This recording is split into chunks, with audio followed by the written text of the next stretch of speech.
പഞ്ചായത്തുകളെ സാമ്പത്തികമായി ഞെരുക്കിയ സർക്കാരാണ് Keralam ഭരിക്കുന്നതെന്ന് PC Vishnunath MLA. തദ്ദേശ സ്വയംഭരണ സ്ഥാപനങ്ങളുടെ പദ്ധതി വിഹിതം വെട്ടിക്കുറച്ചെന്നാരോപിച്ച് UDF കുണ്ടറ മുക്കടയിൽ നടത്തിയ രാപ്പകൽ സമരം ഉദ്ഘാടനം ചെയ്യുകയായിരുന്നു അദ്ദേഹം. സംസ്ഥാനത്തെ പഞ്ചായത്തുകളെ പ്രവർത്തിക്കാൻ കഴിയാത്ത വിധം ഏറ്റവും കൂടുതൽ സാമ്പത്തികമായി ഞെരുക്കിയ സർക്കാരാണ് കേരളം ഭരിക്കുന്നതെന്ന് PC വിഷ്ണുനാഥ് MLA കുറ്റപ്പെടുത്തി. തദ്ദേശ സ്വയംഭരണ സ്ഥാപനങ്ങളുടെ പദ്ധതി വിഹിതം വെട്ടിക്കുറച്ചെന്നാരോപിച്ച് UDF കുണ്ടറ മുക്കടയിൽ നടത്തിയ രാപ്പകൽ സമരം ഉദ്ഘാടനം ചെയ്യുകയായിരുന്നു MLA. കേരളത്തിലെ മുഖ്യമന്ത്രിക്ക് ഒരു നിമിഷം ആ കസേരയിൽ മധുരയിലേക്ക് എല്ലാവരും കൂടെ ബാഗ് കൊടുത്ത് പോയതാണ്. ഇനി മധുരയിൽ നിന്ന് ഇങ്ങോട്ട് വരണോ വേണ്ടെന്ന് ആലോചിച്ചുകൊണ്ടിരിക്കുകയാണ്. നാട്ടുകാരെ അഭിമുഖീകരിക്കാൻ മാർക്സിസ്റ്റ് പാർട്ടിയുടെ നേതാക്കന്മാർക്ക് കഴിയുമോ? പഴയ ഒരു കമ്മ്യൂണിസ്റ്റ് മുഖ്യമന്ത്രിയുടെ ഒരു കത്ത് അടുത്ത കാലത്തൊക്കെ നവമാധ്യമങ്ങളിൽ വന്നിരുന്നു. പണ്ടൊക്കെ അത് പത്രത്തിൽ ഫോട്ടോ ആയിട്ട് വന്നിരുന്നു.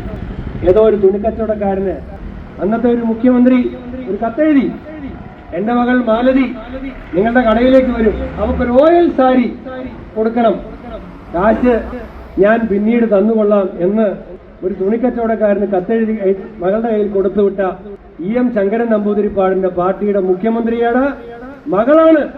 ആ മുഖ്യമന്ത്രിയാണ് കോടിക്കണക്കിന് രൂപയുടെ അഴിമതി ആരോപണത്തിന്റെ നിഴലല്ല. ആണോ?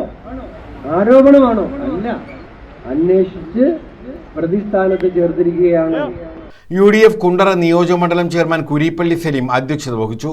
കേരളത്തിലെമ്പാടും നടക്കുന്ന രാപ്പകൽ സമരത്തിന്റെ ഭാഗമായിട്ടാണ് ചരിത്ര പ്രാധാന്യമുറങ്ങുന്ന കുണ്ടറ മുക്കടയിൽ ഇങ്ങനെ ഒരു രാപ്പകൽ സമരം ആരംഭിച്ചിട്ടുള്ളത്. ഈ രാപ്പകൽ സമരത്തിന്റെ ആധാരമായിട്ടുള്ള കാര്യങ്ങൾ എനിക്ക് മുന്നേ സ്വാഗത പ്രാസംഗ്യം സൂചിപ്പിക്കുകയുണ്ടായി.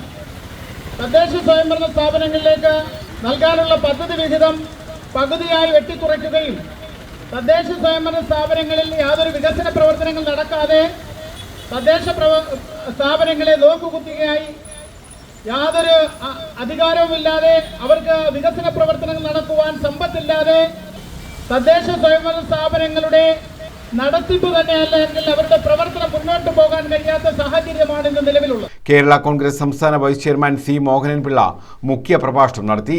Kayikkara Navab Antony Jose, Sherif Chandanathoppu, Kulathoor Ravi, Raju D Panicker, Maheswaran Pillai, Aneesh Padappakkara, Neerozhikkal Sabu, Arun Alex, Jyothir Nivas, Kundara Subrahmanyam, Perinad Murali, TC Anilkumar, Suvarna, Vinod Kumar, Vinod GP Pillai, John Kumar, Jayashankar, Gopakumar, Prasannakumar, Anilkumar, Siddique, Babukuttan, Vilaveettil Murali തുടങ്ങിയവർ പങ്കെടുത്തു. News bureau, Kundara.